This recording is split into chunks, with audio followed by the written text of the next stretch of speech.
Good morning, everyone. It is Tuesday, the second week of June. I never get the dates right.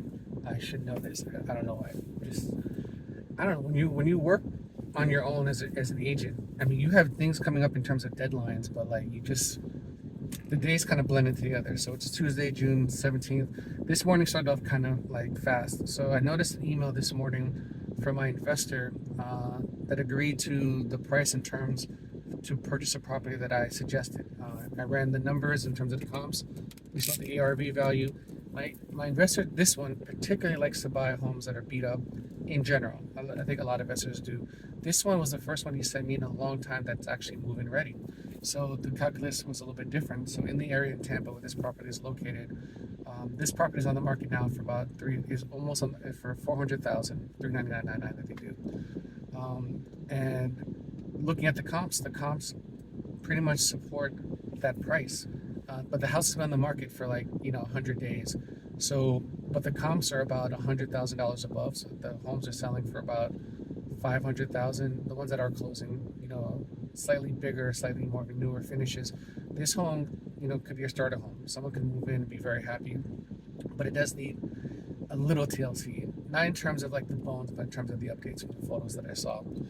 So I came back and I said, I would suggest, 330, 340, no more than 350. He's like, I don't want to pay that. I want to pay 300,000. Call the agent. I said, fine. So I called the agent. You could tell that he was at dinner. Hey, Julie.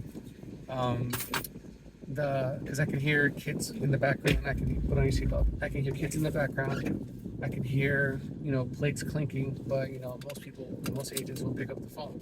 So I said, hey, my name's Christian. I'm interested. My client's interested in your property at such address, Tampa. We'd like to make an offer, cash offer, close within 22, 23 days, depending on the calendar how it works. And this deposit. He said, great. What are you offering? I told him the price. He said, my seller's going to say no. He's going to say no outright. I said, okay. Is there a price that you guys could agree to? And granted, it's been on the market for 100 days. That doesn't mean you need to necessarily give us, an answer. But he was a nice guy. He said, look, we've said no to offers below this amount. All right, that's the most I can tell you. And I said, all right, what if we cover some of your costs in terms of closing costs? Could that help us get closer to the 300,000 that we want to give you? He said, if you're going to cover some of the costs, then yeah, you can deduct the cost from your offer. So I came back, called my agent. I said, hey, if we cover the closing costs, which we usually do anyway, the listing agent wasn't aware of that. Can we, put an offer for 340? Because he was mentioning 350. I said, I think we can call this bluff at 340. He said, I don't know, let me think about it. So that conversation was at 6 o'clock.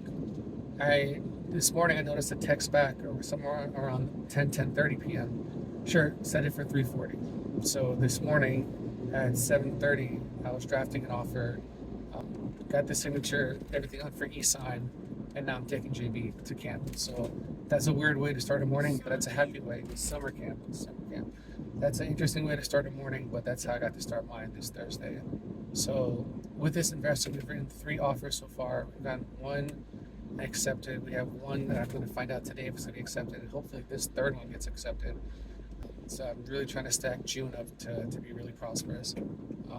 So yeah, that's on my morning. JB, you good? Yeah. You're fine. All right, I'll talk to you guys later. Thank you.